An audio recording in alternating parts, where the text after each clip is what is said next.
আমি এই মুহূর্তে আছি ব্যারাকপুরের সূর্যপুর বরিশাল পাড়া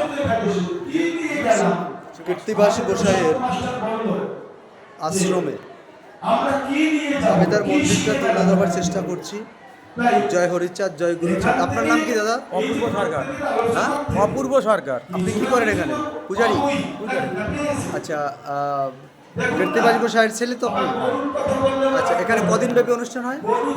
এখানে 4-5 দিন ধরে চলছে। আজকে মানে মহোৎসব হয়েছে কালকে, আজকে হয়েছে মানে সাধুদের নিয়ে একটা অনুষ্ঠান করা হচ্ছে, গোজা সম্মেলন। আবার ফিনিশিং করে খেয়ে দিয়ে শুয়ে পড়ে আবার মেমোরিতে এনে সিন সেটা রাখতে হবে। কীর্তিবাসী গোসাইয়ের আশ্রমের ভক্তদের দেখানোর চেষ্টা করছি। তাহলে এখান থেকে কিছু নিয়ে যেতে হবে। আর আরেকটা কথা কি, যেটা আমরা নেব, এই যে এখানে পানের আসন, যারা পান পছন্দ করেন তাদের জন্য সেই কথাটাকে ধরে রেখে যাবে। 12,000 পান, 12,000 আচরণ ধরে যাবে চলবে। এখানে খাবার দাবার তাই চলছে। এই জন্য আমরা কি নিয়ে গেলাম এখান থেকে। আমি কিন্তু স্টার্টিং করিনি, কারণ আমি বলছি নারায়ণকে কথা বলতে বলবো তাহলে স্টার্টিং মানে শুনতাম দিকটা ভালো হবে। জানাই নাই, সভাপতির প্রোগ্রাম জানাই নাই, আলোচনা শুরু করে দিয়েছি। যাই হোক, ক্ষমা করবেন। আমি একটু মতুয়া আবশ্যক কথা ছোট্ট করে বলে তারপরে আমি নারায়ণের এই বিভিন্ন পূজা অর্চনা করি। এখানে হরিচাঁদ ঠাকুরের পূজা করলে তাকে বিসর্জন দেওয়ার প্রয়োজন আছে কি? অনুষ্ঠান হচ্ছে, এটা হচ্ছে অফিস। লক্ষ্মী, সরস্বতী, অন্যান্য দুর্গা মূর্তি, কালী মূর্তি, এইসব এই যে আমাদের আলোচক তৈরি করে এনে আবার নিজের ইচ্ছা মতো পুজো করে আবার ইচ্ছা মতো বিসর্জন দেই আমরা। আমি সারা জীবন ধরে পূজা করব, আমি বিসর্জন হয়ে যাব, আমার ঠাকুরকে কোনোদিন বিসর্জন দেব না। এটা হচ্ছে মতুয়া ঠাকুরের কথা। তাহলে যাকে বিসর্জন দিতে লাগে তার পূজা হতো। তাহলে আমরা এই লক্ষ্মী, সরস্বতী, কালী, দুর্গার কথা তো বলছি। লক্ষ্মী কারা? যিনি সংসারের এই একটা ছোট্ট মন্দির, প্রথম মন্দির এটা, পরে ওটা হয়েছে। ঘনিষ্ঠ হওয়ার পরে ছেলে মেয়েরা, ছেলে পান্ডা কাজ করার মধ্যে দিয়ে লক্ষ্য রাখে অশ্রু জলে পূজা দিয়ে পরে ভগবান দর্শন করে দেন। ভগবান স্কুলে গিয়ে সময় মতো ফিরে আসে কিনা, হবে না হবে না কিছু চাকরিতে গিয়ে বিস্তার নয়নের জন্য বৌমা খোকা এসেছে। এবং আমার মা আমার ঠাকুমার দিকে লক্ষ্য রেখেছেন, গরু বাছুরের দিকে লক্ষ্য রেখেছেন, আত্মীয় স্বজন আসলে তাদের দিকে লক্ষ্য রেখেছেন। তারপরে ঠাকুর পূজা দিয়েছেন, ঠাকুরের দিকেও লক্ষ্য রেখেছেন।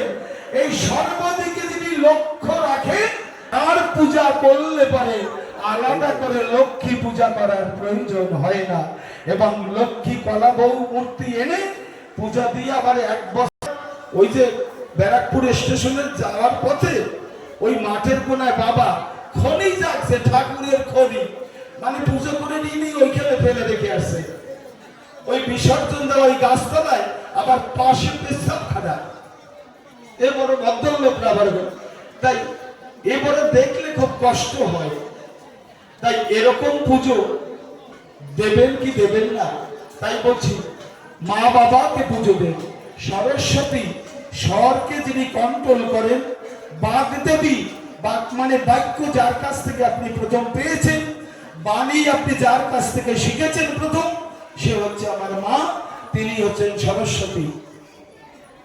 তার পুজো দিলে আলাদা করে মাকেও একটু ভালোবাসেন, সেদিন মায়ের পুজোটা দেন।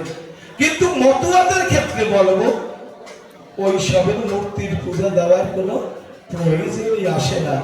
ওই দিন যদি আপনি মনে করেন আপনার মায়ের পূজা মনোভাব নিয়ে চোখের জলে ওইখানটায় লেখা দেখবেন, অচিরে দর্শন করে দেন ভগবান, ঢালো ঢালো জল ঢালো পদে তার, রবে না ভাবনা কিছু পাইবে নিস্তার।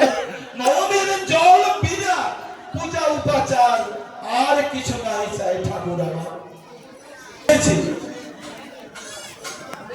আমার মায়ের এই বিচিত্র ব্যাপারই আমাদের পড়া আছে। উনি গুরুজন, একজন শ্রদ্ধাভাজন আমার। ওনার কাছে যদি জিজ্ঞাসা করতেন আমার মা থাকাকালীন, বলবে কীর্তিবাসের কথা বলছো, ওর মায়ের কথা ছাড়া এক পাও নড়বে না। এই বিচিত্রতা এরকম বলতো। হ্যাঁ, মায়ের কথা মতো চলে, মায়ের মাতৃভক্ত ছিলেন, এরকম ওই বিচিত্রতা বলতো। তাই আমি যখন বুঝতে পেরেছি, তারপরে আর বেশি দিন বাঁকে পাইনি। কারণ সরস্বতী পূজার দিনে মায়ের পায়ে দুটো ফুল দিয়ে প্রণাম করতাম। লক্ষ্মী পূজার দিনে মা বলতো শান্তি মায়ের কাছে পুজো দিয়ে, শান্তি মাই তো এই যুগের লক্ষ্মী রে। কিন্তু আমি বলতাম আমার শান্তি দাত্রী কে? আমার মা। বাংলাদেশে মিলিটারি যখন পেছনে, আমার মা বুকে জড়িয়ে ধরে, আমার মুখ চেপে ধরে, কান্নার আওয়াজ না পায়। আমার বাবাকে পাকিস্তানিরা গুলি করেছে, মেরেছে, আমার মা মুখ চেপে ধরে খড়ের গাদার মধ্যে পালিয়ে আমাকে বাঁচিয়ে রেখেছিল। আমার মা, তবে কাকে ভগবান মনে করব? আমার মা লক্ষ্মী পূজার দিন, মা তুমি আসনে বসো। মাকে আসনে বসিয়ে যখন আমি ফুল চন্দন দিয়ে পুজো করতেছি, মা চোখের জলে ভেসে যেত, মা চোখের জলে ভাষায় ভেসে যেত। আর আমি ওই মায়ের ভাব দেখে আমার মনে ভাবের সঞ্চার আসে, চোখে জল আসতো। আমি সেই যে লক্ষ্মী পূজা করেছি, তার তার পরিপ্রেক্ষিতে আজকে এই বাড়ি ঘর আপনাদের পেয়েছি। আমি কোন ওই মূর্তির পূজা করে চলে নয়, আমার মায়ের পূজা করে আজকে এইটুকু জায়গায় আমি পৌঁছেছি। এটা আমার মায়ের কৃপা। আপনারা প্রত্যেকে সেই নিজের মাতা পিতাকে আপনারা ভক্তি করুন। কারণ কেন বুঝেছি, ইসলামদের মধ্যে দেখি আল জান্নাতু তাহতা আকদামিল মেহাত, মা বাবার পায়ের নিচে সন্তানের বেহেশত। তারা কি লক্ষ্মী সরস্বতীর পূজা করে? তারা ধন সম্পদে কম আছে? তাই প্রত্যেকে ওই দুর্গা পূজার সময় 500 টাকা চাঁদা দেবেন। মা, বৃদ্ধা মা যদি 5 টাকা চায় একটু জর্দার প্যাকেট কেনার জন্য বা কোন একটা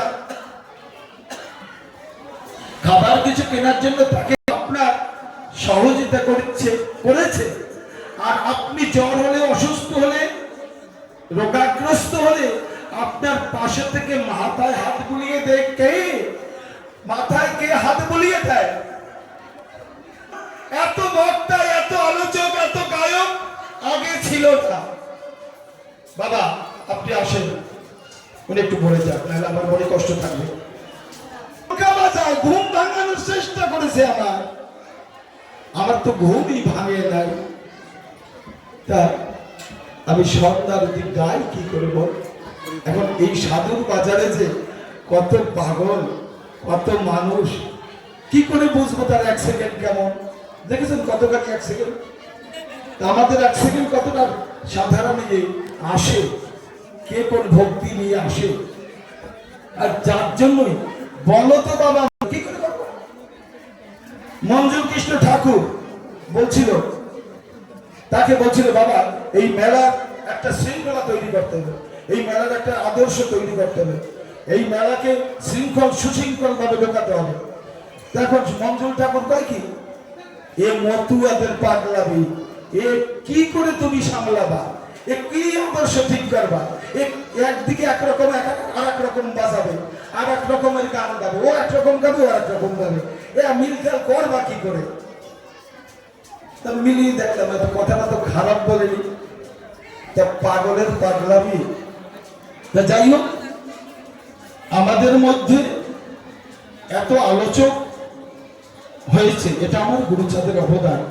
তাকে আলোচনা না করতে দিলে আবার একটু মনে কষ্ট পায়, একটু গান গাইতে না দিলে পরে, আগে এত গায়কটা ছিল না, এটাও ভালো লক্ষণ।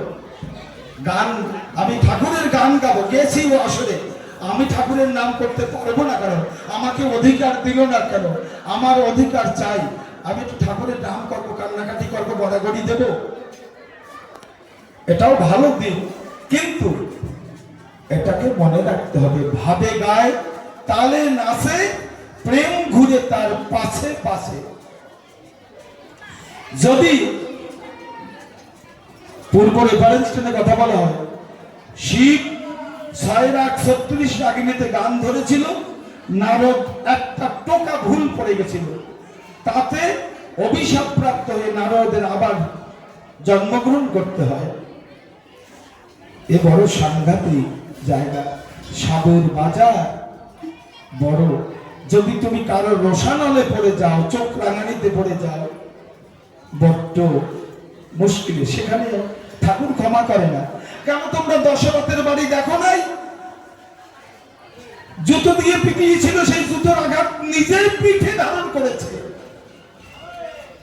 তোমরা একটা আসরে গিয়ে যদি উৎপাত করো, কাউরে যদি ডঙ্কা বাজাতে গিয়ে ধাক্কা মারো, মদ খেয়ে যদি কারোর গায়ে পড়ে ডঙ্কা দিয়ে কাঠি দিয়ে পিটাপিটি করো, দশরথের বাড়ির থেকে শিক্ষা নিতে হবে, সেটা আমার ঠাকুরকে অপমান করা হচ্ছে।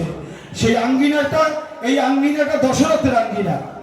কারণ আমরা যখন তারকের নিশান বসানো হয়, সামনে ঘট বসানো হয়েছে, ওটা মৃত্যুঞ্জয়ের বাড়িতে জানকী ফুল সাজার পরে এনে মৃত্যুঞ্জয় বাইরে দাঁড়িয়ে নেচেছিল, সেই উদ্দেশ্য করে মন্দিরের সামনে যে ঘট পাতি, দ্বার ঘর, ওটা মৃত্যুঞ্জয় কাশীশ্বরের ঘর। যদি আমরা দরজায়, কীর্তন আঙ্গিনার বাইরে যদি, ওটা দশরথের এবং মালাবতীকে উদ্দেশ্য করে ঘট পাতি, এই আঙ্গিনাটা তখন দশরথের আঙ্গিনা হয়ে যায়, এটা মনে রাখতে হবে। এবং সেই দশরথের আঙ্গিনা এসে, যেমন মহাপ্রভু নাচতেন শ্রীবাস আঙ্গিনায়, দশরথের আঙ্গিনায় এসে যদি তুমি কোনো ভক্তের উপরে চোখ রাঙানি দেখাও বা কোন রকম আঘাত প্রতিঘাত দাও, সেটা আমার ঠাকুরকেই দেওয়া হবে। ঠাকুরের রোশানলে পড়লে তোমার কিন্তু ক্ষমা পাবে কিনা। জমিদারের বাড়ি কি হয়েছিল? পুত্র নিদান, জমিদারত্ব শেষ, পুরে ছারখার হয়ে গেল, সবকিছু ধ্বংস হয়ে গেল। এই দশরথের বাড়ি, দাদা যে লীলামৃতের কথা আলোচনা করেছিল প্রথম, পাতলা গ্রামে বাল্যক বিশ্বাসের বাড়ি, কি শিক্ষা নেওয়া উচিত আমার? একটু পেটে ব্যথা, এতদিন তোর বাড়ি যাতায়াত করি, কোন কামনা বাসনা নিয়ে আমাকে প্রণাম ভক্তি করিস না, আজকে তোর একটু পেটে ব্যথা হয়েছে, সেই জন্য ধুলি নিয়ে পেটে মাখিস। এই অকামনার মধ্যে কামনা ঢুকলে কেন? এই যে হইতুকি আর অহৈতুকি প্রেম ভক্তির আলোচনা এখানে দৃষ্টি। এবং দাদা যে বলে গেলেন, আত্মসমর্পণ না করলে পরে কৃপা প্রাপ্ত হওয়া যায় না।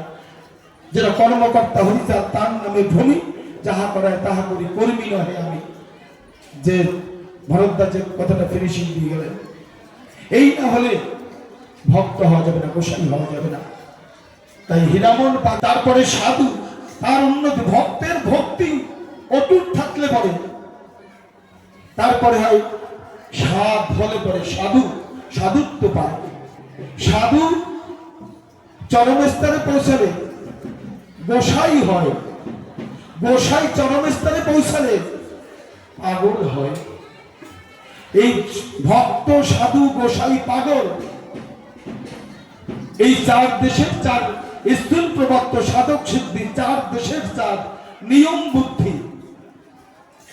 তাই পাগল মানে কি? 18 দণ্ড নিশা, অর্থাৎ সর্বক্ষণ সর্ব স্থূল প্রবক্ত, সাধক সিদ্ধি, চার জায়গায় পরিভ্রমণ করতে পারে। এর এক একটা আলোচনা করলে, এক একটা ব্যাখ্যা করলে পরে বিভিন্ন দিকে চলে যেতে হয়। আমি আগেই বলেছি, আজকে গোসাই সম্মেলন, গোসাই তিনি হলেন গোসাই। আমার একটা কেউ যদি হেঁটে যায়, একটু উকি মেরে তলসা তলসা তাকায়, যদি তাহলে কি আমি গোসাই হতে পারবো? আর মন আর ইন্দ্রিয় যুক্ত হলে, যেমন কানের প্রথম দৃষ্টি কোথায়? এই যে ছয়টা ঠাকুরের 12টা বাণী, সদা সত্য কথা বলিবে, পর স্ত্রীকে মাতৃজ্ঞান করিবে। মাতা এই পর স্ত্রীকে যখন মাতৃজ্ঞান করে, তাহলে মায়েদেরও ভাবতে হবে পর পুরুষকে পিতৃজ্ঞান করতে হবে। কাহারও ধর্ম নিন্দা করিবে না, বাহ্যাঙ্গ সাধু শাস্ত্র করো, মাতা পিতাকে ভক্তি করো, হাতে কাজ মুখে নাম করো, সর্ববিপুর নিকট সন্তান থাকো, বাহ্যাঙ্গ সাধু শাস্ত্র করো, চরিত্র পবিত্র ব্যক্তির প্রতি জাতিভেদ করিও না, শ্রী হরি মন্দির প্রতিষ্ঠা করো। অবশ্য হরিবার সরকার লিখলেও আমরা ঠাকুরের বাণী বলি বা দ্বাদশ আজ্ঞা বলি। দ্বাদশ আজ্ঞা মানে ঠাকুরের 12টা বাণী। আচ্ছা, এখানে যদি বলা হয় ঠাকুর কি করে বলল হরি মন্দির প্রতিষ্ঠা করো,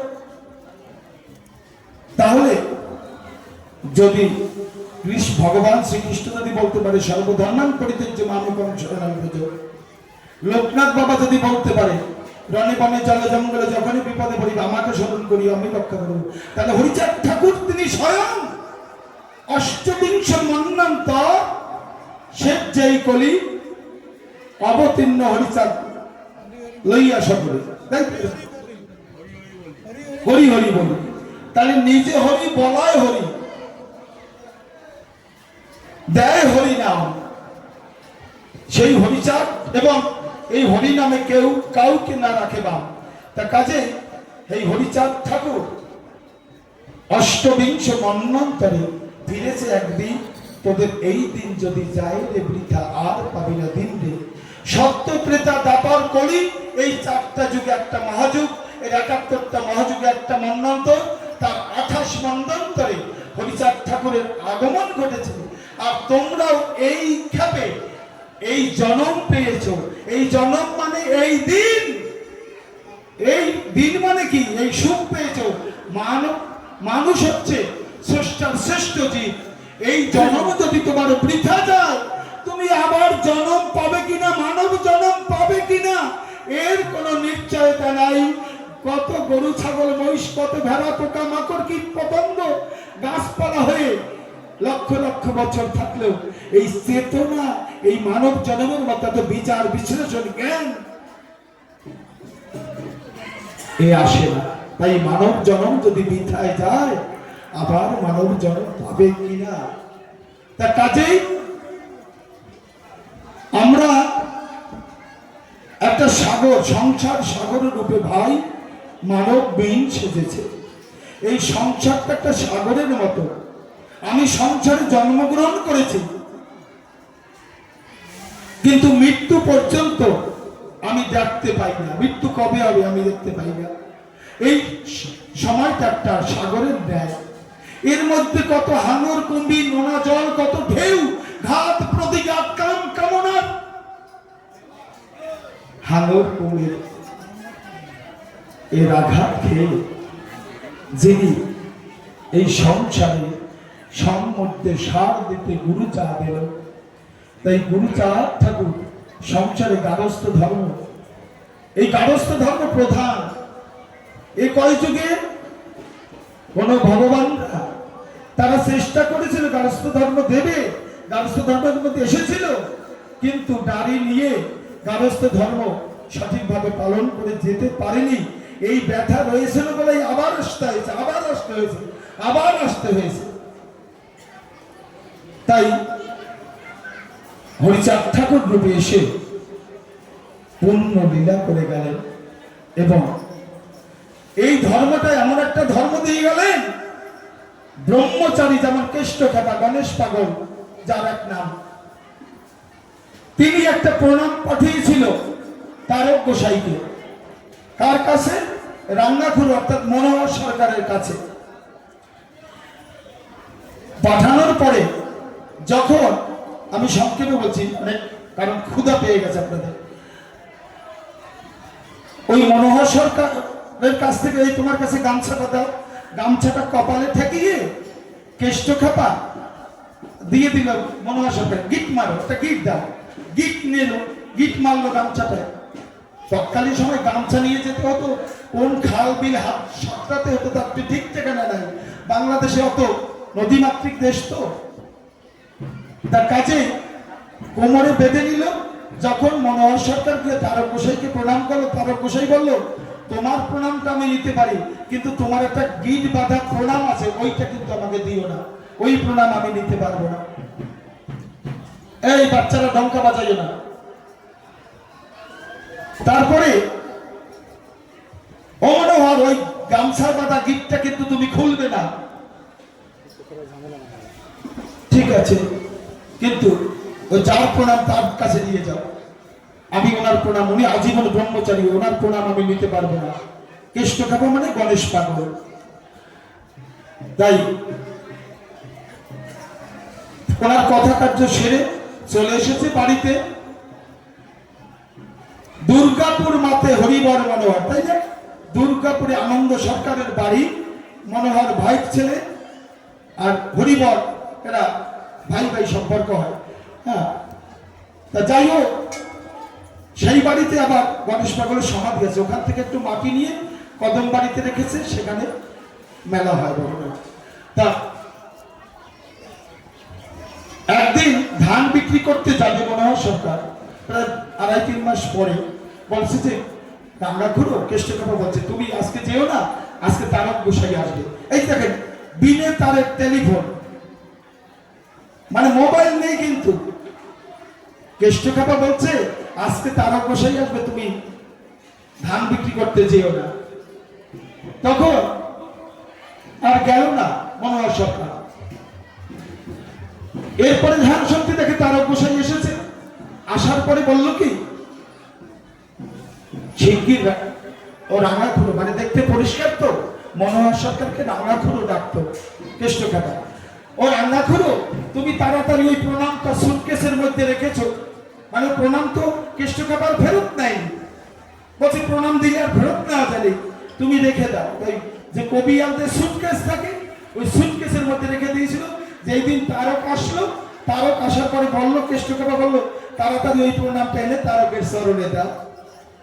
তা ওই খালি গামছা, এটা গিট, খালি গামছা গিট মেরে রেখেছে, আর তাড়াতাড়ি খোলো, খুলতেছে গিট, আর ভাবে যে খালি একটা গিট, এর মধ্যে কিছু নাই, খুলতেছে মনোহর সরকার, তিনি খুলতেছে, বলছে তাড়াতাড়ি দাও। আর তারক গোসাই বলছে কি, না পাগল, তোমার প্রণাম আমি নিতে পারবো না। বলছে যে পাগল, তোমার জন্য প্রণাম পাঠিয়েছি, তুমি না নিলে তাহলে কি হবে বলো, যে আমি আমার মতো অধম একটা প্রণাম পাঠিয়েছি। এই গামছার গিট যখন খুলল মনোহর সরকার, খোলার পরে দেখে যে তরতাজা কয়েকটা সবে মাত্র ফুল তুলে এনেছে, এরকম মনে হয়। ওই কেষ্ট খাবা বলছে তাড়াতাড়ি দে, ওরে সময় হয়ে যায়, তারকের চরণে তাড়াতাড়ি দে। তারক গোসাই বলছে আমি তোমার প্রণাম নিতে পারবো না। মনোহর সরকার, আরে রাঙাখুড়ো, আরে কেষ্ট খাবা, কেষ্ট খাবা মানে গণেশ পাগল বলছে কি, ও তারক, আমি তো আজীবন ব্রহ্মচারী, আমি যখন ধ্যানের ঘরে বসি তখন তুমি, তোমার দিকে যখন অনুধাবন করি, লক্ষ্য করি, আমার 21 হাত উপর দিয়ে তোমার রথখানা যাচ্ছে, তাহলে আমার যে রথখানা, আমি যে ব্রহ্মে বিচরণ করি, তার 21 হাত উপর দিয়ে তোমার রথখানা যাচ্ছে, তুমি যাচ্ছ, তোমার, তুমি একা নয়, তোমার সংসার নিয়ে তুমি সেই রথে চলে যাচ্ছ, আর আমি আজীবন ব্রহ্মচারী থেকে আমি একা একা চলতে পারছি না। আমার চাইতে তুমি অনেক অনেক গুণে ব্রহ্মচারী, বহু গুণে তুমি ব্রহ্মচারী। আমি তো বিবাহ না করে ব্রহ্মচারী, আর তুমি তারক বিবাহ করে সন্তান দিয়ে তারপরে আমার চাইতে তুমি বড় ব্রহ্মচারী। তুমি আমার প্রণাম নাও তারক, তুমি আমার প্রণাম